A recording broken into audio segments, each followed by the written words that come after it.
So in my book, in Wake Up Ready, it's 30 short little, it's meant to do one per day for 30 days to sort of reset your life. Yes. And one of the key things that I talk about in there is understanding what a paradigm is and how to make a paradigm shift. So it sounds like your paradigm up to a certain point was, I'm going to do what my parents did. Yes. What I know to do is go in, get educated, climb a ladder, and hopefully one day I retire on Right. W-2 income with the American dream, whatever that is. Absolutely. Uh-huh. But you had a radical paradigm shift when you Yes. met your husband. So I always tell this story, and it's a story that I think people have an aha moment, because I want the people that watch this to go, oh, wow, if they can make this shift, I can make this shift. So here's the story. Okay. A guy is watching his wife make a pot roast, and she gets the pot roast out, seasons it, browns it, throws the veggies in, cuts the ends off the pot roast, puts it in the pan, puts it in the oven.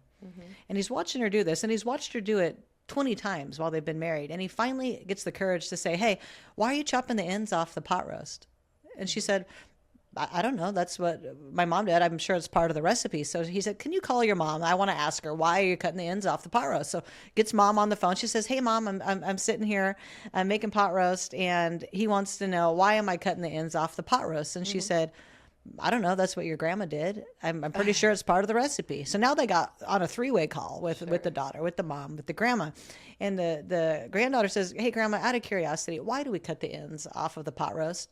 She said, cut the ends off the pot roast. What are you talking about? And the mom pipes up and says, Mom, you know you cut the ends off the pot roast when you make the recipe. She goes, it's not part of the recipe. I just had a small pan. What are you talking about? You don't cut the ends off the pot roast. Exactly. Right? So it's once they were right. presented new information, are you going to keep cutting the ends off the pot roast, or are you going to do something new? So when you get presented new information in life, you have to go, does this challenge the rules that I had up to this point? Do I really need to be doing this thing that I was taught? Is this actually good for me? Is this a rule I even want? Right. And then you got to choose to go, okay, maybe I'm going to lay that down and pivot and shift course. But a lot of people are faced with the ability to paradigm shift every day, and they choose not to, even when presented with new information. So it's amazing to me that you didn't grow up entrepreneurial, and here you are, not only being a creator, you're teaching your kids, like that's what you're leaving behind. What a legacy, what a mom. I hope so. Wow.